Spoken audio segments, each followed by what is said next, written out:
देखते हैं कि कोटा में पाकिस्तान की कोटा पॉलिसी में और परिवर्तन आए 1980 में। 1980 में क्या चेंजेस आए कोटा पॉलिसी में?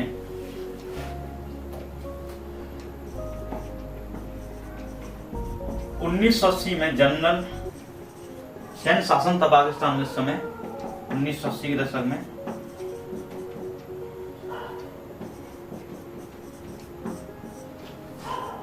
जनरल जियाउल हक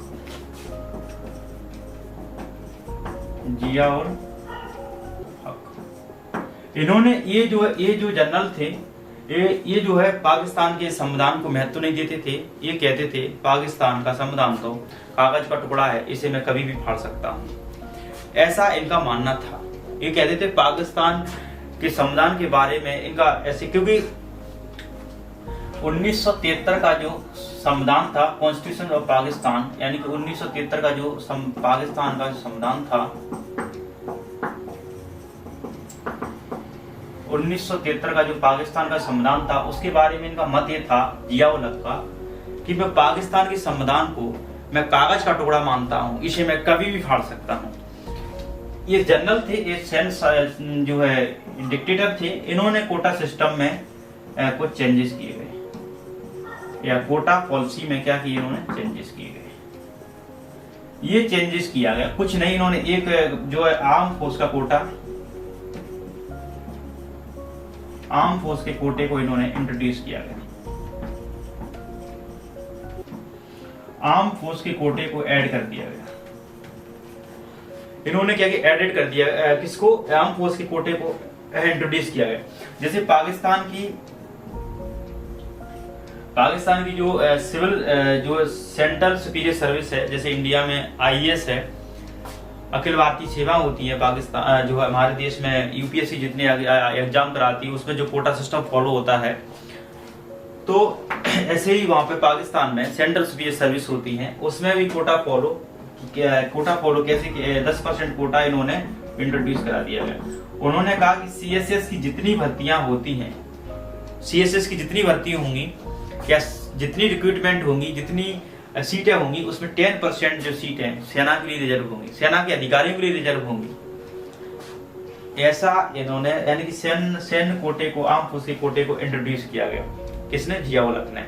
तो ये क्या करना चाहते थे, ये ब्यूरोक्रेसी का या फिर जहाँ की जो सिविल सेवा है पाकिस्तान की उसका क्या करना चाहते थे, सैन्यीकरण करना चाहते थे, यानी कि ब्यूरोक्रेसी में सेना के लोग अधिक से अधिक जाएं, सेना के लोग का जैसे सेना का एक रूल होता है वो रूल ऑफ पुलिस इस्टेब्लिश हो, एक पुलिस स्टेट जो है डिक्टेटर के रूप में आए, पुलिस स्टेट बने। ऐसा इनका मानना था कि पाकिस्तान एक पुलिस स्टेट के रूप में आए, सेना के लोगों का वहाँ के रिजर्व वहाँ की ब्यूरोक्रेसी में भागीदारी बढ़े। ये कोई इंक्लूसिव पॉलिसी नहीं है, बल्कि ये तो ब्यूरोक्रेसी का सैन्यीकरण करना है और सेना की भागीदारी सुनिश्चित करना है। तो इन्होंने ये कहा कि 10% जो कोटा है वो सेना के लिए रिजर्व रहेगा। जियाउल हक ने 1980 में ऐसा काम किया। उन्होंने कहा कि जिन सैनिकों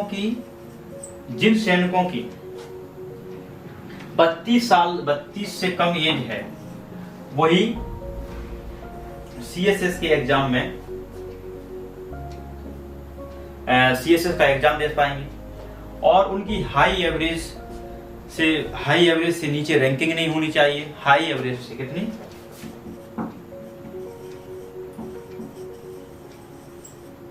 हाई एवरेज से उनकी रैंकिंग कम नहीं होनी चाहिए, तो वो लोग भी सेना में आएंगे। ठीक है, तो ऐसा इन्होंने किया। और ये दूसरी बात ये भी बताई जाती है जियाउल हक के बारे में, क्योंकि ये जो सेना के जो कर्मचारी, सेना की जो अधिकारी जब सीएसएस का एग्जाम सीएसएस का एग्जाम देने की आवश्यकता नहीं होती थी। जियाउल हक ने ये प्रावधान किया कि सेना के जो कर्मचारी, सेना के अधिकारी आएंगे, अगर वो अगर ब्यूरोक्रेसी में शामिल होना चाहते हैं या सेंट्रल सुपीरियर सर्विसेज में आना चाहते हैं, पाकिस्तान की सिविल सर्विसेज में आना चाहते हैं, उनको एग्जाम देने की आवश्यकता नहीं है, वो वरिष्ठ सूची में गिने जाएंगे और उनको 10% कोटा कर दिया गया। तो ये तो एक कुछ लोग इसकी आलोचना करते हैं, कुछ लोग ये पाकिस्तान के कुछ लोग ये बोलते हैं, लिबरल हैं जो ये बोलते हैं कि एक तरीके से तो ये तो बहुत गलत हो रहा है। जो सीएसएस की तैयारी करते हैं लोग, मेहनत करते हैं, दिन रात मेहनत करते हैं, उनके लिए अनजस्टिस है, इसको तो खत्म कर देना चाहिए। सेना के शासन को, सेना के जो है कोटे को समाप्त कर देना चाहिए। लेकिन अभी तक कोटा जो है रद्द नहीं है। लेकिन कैसे फॉलो होता है देखिए, मैं बताता हूँ। सेना का कोटा 10% का कोटा कैसे पाकिस्तान में जो है इंट्रोड्यूस होता है, यानी कि सीएसएस, सेंट्रल सुपीरियर सर्विस, जैसे इंडिया में आईएएस है, ठीक है। मतलब पाकिस्तान में जो यूपीएससी के द्वारा एग्जाम कराती है, या ये जो सीएसएस का एग्जाम वहां पे पाकिस्तान में जो एफपीएससी कराती है, यानी कि फेडरल पब्लिक सर्विस कमीशन जो है सीएसएस का एग्जाम कराती है। उसमें 10% जो है कोटा सेना का कैसे फॉलो होता है, सेन कोटा। जो सीएसएस की टॉप 3 ग्रुप हैं, टॉप 3 ग्रुप हैं, कौन कौन से? 1 2 3। पहले जिसे डीएमजी, डोमेस्टिक मैनेजमेंट ग्रुप, इसको पाकिस्तान में पाकिस्तान एडमिनिस्ट्रेशन सर्विस के नाम से जानते हैं। जैसे इंडिया में अगर इसको देखा तो आईएएस के नाम से जानते हैं। यानी टॉप लेवल की जो सर्विस होती है पाकिस्तान में, उसको क्या बोलते हैं? पहले क्या बोलते थे? डोमेस्टिक मैनेजमेंट ग्रुप्स, लेकिन वर्तमान में क्या बोलते हैं? Pakistan administration service. दूसरी पाकिस्तान की सर्विस, टॉप सर्विसेज है foreign services of Pakistan, foreign services of Pakistan. इसको इंडिया में क्या बोलते हैं? IFS, Indian foreign service.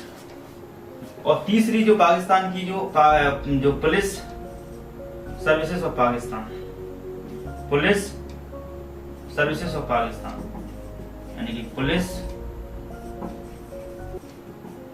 Services of India में इसको क्या बोलते हैं? आईपीएस कहते हैं। लेकिन इसमें ये प्रोविजन कर दिया गया कि पीएस यानी Pakistan administration service, foreign service of Pakistan और पाकिस्तान सर्विस जो है पुलिस सर्विस ऑफ पाकिस्तान, इस 3 ग्रुप जो हैं, 3 ग्रुप में प्रत्येक ग्रुप में कम से कम यानी कि मिनिमम